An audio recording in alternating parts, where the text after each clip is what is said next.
Great to have you along for the ride. Thanks a lot for being here. Really glad to have this man on. He's District 2 Republican in the great state of Arizona. It's Eli Crane. Eli, how are you? Good to see you. I'm doing good, Joe. Thanks for having me on. You're very welcome. I got to know, every single time I scream it when I hear somebody talk about the bipartisan border bill, I'm screaming H.R. 2. Eli, why is nobody talking about H.R. 2? You guys passed this in May of 23. This codifies what Trump did right on the border, and this so-called bipartisan piece of garbage let in 2 million more people every year illegally. What am I missing? Why is nobody talking about the legislation you guys actually passed?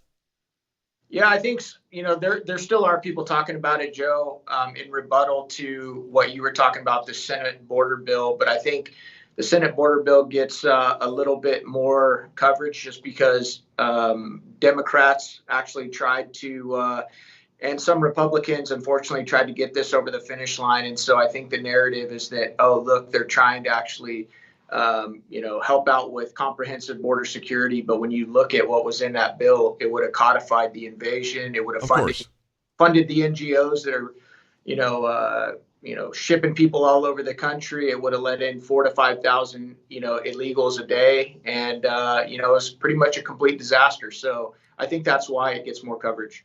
He's on the Homeland Security Committee. He's on the Veterans Affairs Committee, also on the Small Business Committee, and he's in the Freedom Caucus.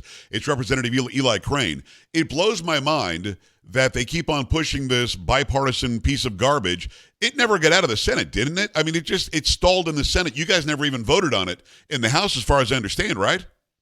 Yeah, we. They're acting like you guys in the House are the bad guys.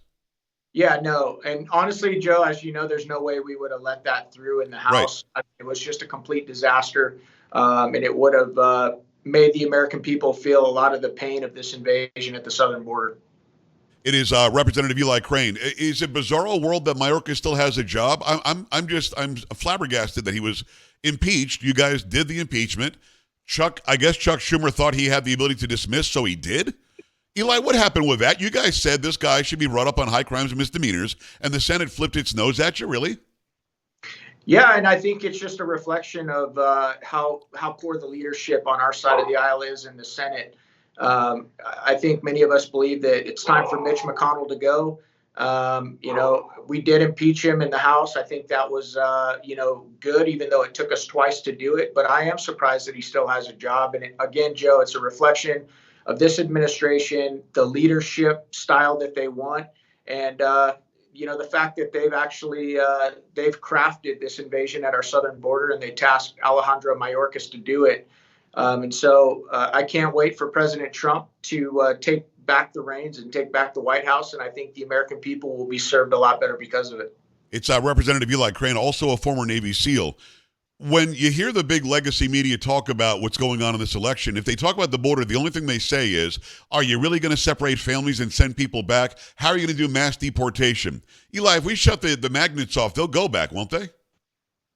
I'm sorry, what'd you say, Joe? If we shut what off? If we shut the magnets that are pulling them to come here, we just shut them off. No more benefits, no free school, no free housing. We're giving them billions of dollars when they come here illegally. If we shut that off, won't they start self-deporting? That'll be a part of it, Joe. I mean, we definitely need to remove the incentives and increase the deterrence. I mean, that's common sense. It's security 101. Anybody who's ever spent any time in security, whether in law enforcement or special forces or the military, understands it. They understand that walls do work. They always have worked. That's not security by itself. Security has always been overlapping deterrence. And when you are incentivizing people to come to this country, when the leaders of this country, are telling, sending out the alarm to the entire world that, hey, we're going to throw these borders wide open. If you feel oppressed and you want to come here, please come, and we're going to give you a credit card with thousands of dollars on it. We're going to fly you anywhere you want to go in the United States, and we're going to put you up in a hotel. And we're going to fast track your citizenship. Absolutely. You're going to incentivize what we've seen at the southern border, and that's millions of people who want to come here. And Joe, let's be honest, most of us don't blame people for wanting to improve their life. It's of course not. At a bare minimum, they're not able to, process these people. They're not able to vet them. And we're seeing it each and every day how Americans are paying for it, whether it's through, fentanyl deaths, destroying a family, individuals, who are part of MS-13 or any of the other Venezuelan gangs that you see taking over hotel complexes, or, murdering and raping, young American girls, people that shouldn't even be here in the first place. Right. Or the individuals on the terror watch list, Joe. That's one of the things that actually scares me the most, is somebody whose life was changed because of 9/11. I dropped out of school and joined the Navy to go overseas and fight overseas. But that's what keeps me up at night. How many individuals that want to commit acts of terror in the United States are now here in this country because of the atrocious policies of the Biden and Harris administration. It is Representative Eli Crane, District 2 Republican, great state of Arizona. Do you think Hamas and Hezbollah are here? 100%, Joe. It's not a question of if. It's just a question of when, you're going to see another terrorist attack on the U.S. homeland. And you have to understand, how these groups think about us. They say it out loud. They consider us the great Satan. They consider Israel the little Satan. And of course, they're going to exploit any opportunity that we give them to wreak havoc on the U.S. homeland and on innocent civilians. We saw it on 9/11. We know that, a terrorist was just caught who wanted to conduct and carry out attacks on election day. Yeah. And there's been others as well. So it's not a question of if, it's a question of when. As we're watching all this unfold and we're watching all the rhetoric coming from all parts of the globe about how horrible we are, we forget the fact that asylum doesn't mean what they're saying asylum means. If you're coming here to this country for asylum, you need to be coming from Mexico or from Canada. That's it. Because if you're coming from Brazil or Northern Africa or the Middle East or Italy or wherever you happen to be coming from, you're supposed to stop in the first country that offers you that safety, that freedom, that whatever you're being persecuted or prosecuted about, wherever you are safe, that's where you stay. There is no inherent right, and correct me if I'm wrong, Eli, there's no inherent right internationally that you could come from any part of the globe and you have to have a right to be in the United States. When did that start becoming asylum, that it means go to the U.S.? Well, you're right, Joe. And once again, the Democrats have, changed the terms. They've changed the language. They've changed the meaning of that word to help carry out their agenda. But to your point, asylum is supposed to be, it's not supposed to be where you can come and jump 3, 4, 5 states and, get to wherever you want.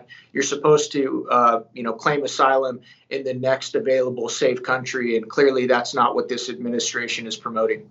Do you guys in the House have the ability to shut off the money that the administration's using to fly tens of thousands of Haitians directly into the United States? They haven't gone in a boat. They haven't come across the border. We're literally flying at taxpayer expense people from places like Haiti and other places, and they're flying them here and giving them temporary legal status. When did that start? Well, to your point, Joe, I do believe that we have the ability to do it. I don't believe that we have enough members with the backbone to do it, because I'm sure you're well aware, Joe, if we were to do that and say, hey, we're not going to fund you, Joe Biden, Kamala Harris, and this lawless administration. Right. What would probably end up happening is it would lead to a game of political chicken, and that would turn into government shutdown politics. And that's not something that, unfortunately, our side has the deal and the stomach to deal with. And it's not something that any of us necessarily want, Joe, but right.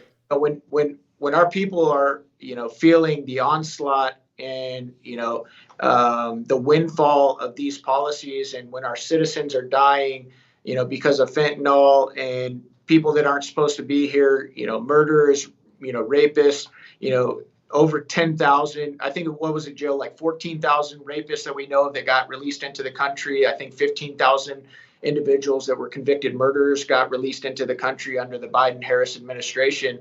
I think that we have to do whatever we can to shut down, that border and secure that border. And if that means that we have to shut the government down for a couple weeks or a month, I'm okay with it. Unfortunately, we don't have enough members in Congress that are willing to do that. I think you have the right numbers, but it's opposite. It's 13,000 murderers, 15,000 rapists, 425,000 people who are convicted of doing a crime somewhere on the planet just are here now. They're just allowed to be in the country. One last thing on the border. You as a veteran, my dad was an Air Force veteran, and he was very proud of that. We love our veterans. As long as we have even one homeless veteran, Eli, one veteran who's addicted on the streets, one veteran who needs mental care, as long as we have even one, why would we let anybody in until we take care of those people first? Well, I think that's just a reflection of the larger problem of America Last policies, and that's why I think Donald Trump and his agenda, over the last several years has been so popular, because the American people realize that far too long our federal government has put them last, and they prioritize, other countries, the security of other countries, other people, over themselves and our people and our veterans, as you just brought up, Joe. And so, that's why I'm hoping so badly that the people that listen to your show, and the people in this country, turn out, they vote early so that we can turn this thing around. I voted early probably for the first time in my life as a conservative guy. We normally go on Election Day. We think it's supposed to be a Tuesday in November, but this time so many people are banking their votes. So many people are making sure that it's too big to rig, has been said. So everybody out there, heed his advice. Go and vote early. I've got to talk to you about the rhetoric from the left. After being shot once and a second assassination attempt happened as well, the left is still calling him a threat to democracy. Now they're calling him Hitler, flat out calling him Hitler, that he wants his generals to be loyal and do what he says. He wants to stop the Constitution. And God knows yesterday was a racist neo-Nazi rally at Madison Square Garden, because they had one like that in 1939. Now, Eli, you and I both know that 1939 rally was a bunch of Democrats who were getting together at MSG. And nobody mentions that the 1976, the 1992, and other Democrat conventions were at MSG. But this hateful rhetoric, I really believe, and tell me if you think I'm wrong, maybe you agree, maybe you disagree, but I believe it's because they want to foment more danger and more violence toward the former president. I really think they want to take him out. I do too, and I also think that they want to scare people that associate and support him. That's something that I've seen. I think that's why President Trump underperforms in polling, because when pollsters call or text supporters of President Trump, they don't want to be labeled with the same labels that you just talked about: Caesar, Hitler, threats to democracy. And I think because we've been listening to this for the last 4 years, Joe, and even quite frankly before that, when President Trump was running for office, I think that's why you're seeing the radicalization of individuals who are willing to take a shot and actually try and kill the president. And that's not to say that I know exactly what happened with every assassination attempt, but that's one of the reasons why individuals like Tucker Carlson, Steve Bannon, and others were able to predict that it was only a matter of time before, they tried to kill President Trump, because you look at the trajectory, you look at the fact they tried to impeach him multiple times. You look at the fact that they tried to bankrupt him, destroy his businesses. They tried to throw him in jail for, close to 750 years, and it wasn't working. Actually, it was backfiring on them. And so it was just a matter of time before somebody took all that rhetoric and said, oh, well, if this guy is Hitler, then, somebody needs to do something about it. We need to kill him.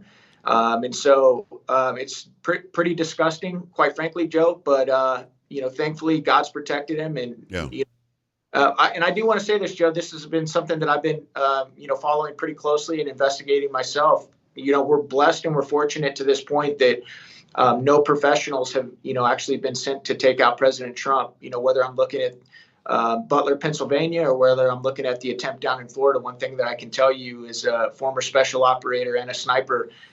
To date, nobody that's been a professional, neither of those guys were professionals. And so that's something that we need to hope and pray, we don't see, because from what I've seen from the Secret Service, Joe, I don't think that they could hold off, a 5 or 10 man Hezbollah team or, trained professionals if they try to assassinate the president. Well, I pray that doesn't happen, certainly. When you talk about the Butler, Pennsylvania guy, we still know very little about this guy. With 6 or 7 days warning, he gets all this thing set up, and he's just walking around on top of a roof, and nobody notices him. Thankfully, he was taken out, and he's a bad shot. But the guy in Florida, that one really gets under my skin. The reason why, Eli, is you got a guy who openly, interviewed by the New York Times, he's on his Twitter saying, I want to recruit people from Afghanistan who don't like the Taliban to go fight in Ukraine against Russia, and I'll put some of you over in Taiwan to fight against China. They didn't see this guy coming? I mean, how is it that he wasn't on the radar, but if I go on Twitter and say ivermectin works, I'm in trouble? Joe, I think he was on the radar, but I honestly, and I can't prove this yet, but I wouldn't be surprised when we look back on this or in 5 years or so, we find out that there was actually involvement at some level from our federal And this is why many of us continue to look into this.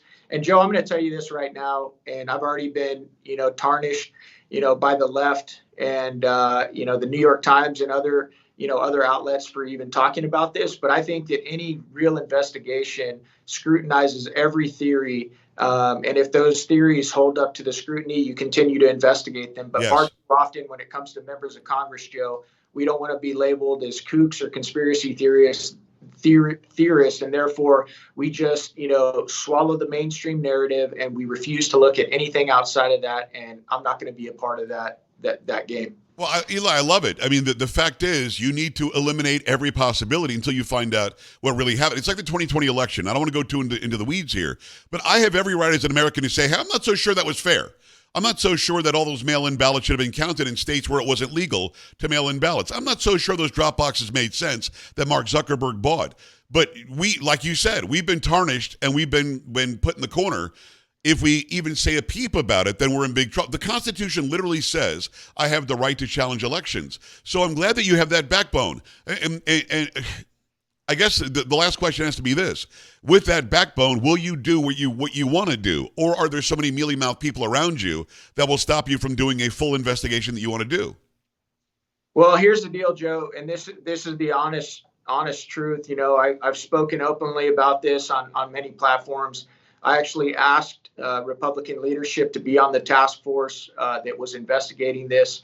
That is the task force that actually has subpoena power, and therefore they are the ones that have the real ability to bring in witnesses, subpoena evidence, etc. I was not placed on that task force, and so my ability to do that is pretty limited and based on, whoever is willing to come and be a whistleblower. So, I'll continue to investigate this, talk to anybody and everybody, regardless of what the mainstream media says. But I'm just going to be open and honest with you that, it is a lot more difficult when you are not given subpoena power, authority, or put on any of the task force or the committees that have that. I appreciate you being upfront and honest with us, as always. It's District 2 Republican out of the great state of Arizona, Eli Crane. Eli, are you safe next week? Are you up against a challenge? Yeah, we do have a challenge out here, Joe. We're running, as if we're behind. And any of your listeners or followers that want to come help us out and support us, we appreciate it. EliForArizona.com is a great place if they want to come check us out and help us out. But, at the end of the day, brother, I do believe that I'm here because, God's called me here. And when he's ready for me to be done, I'll be just okay with that, my man. You know what I mean? I'm glad you're there for us, and I hope that you will continue the hard work. It's Eli Crane. It's EliForArizona.com? Yes, sir. Go there. Go support him right now. Eli, let's do this again. I appreciate you coming on today. Appreciate you, Joe. God bless you. All right, brother. All right. God bless you, too. We're back after this. Stay right here.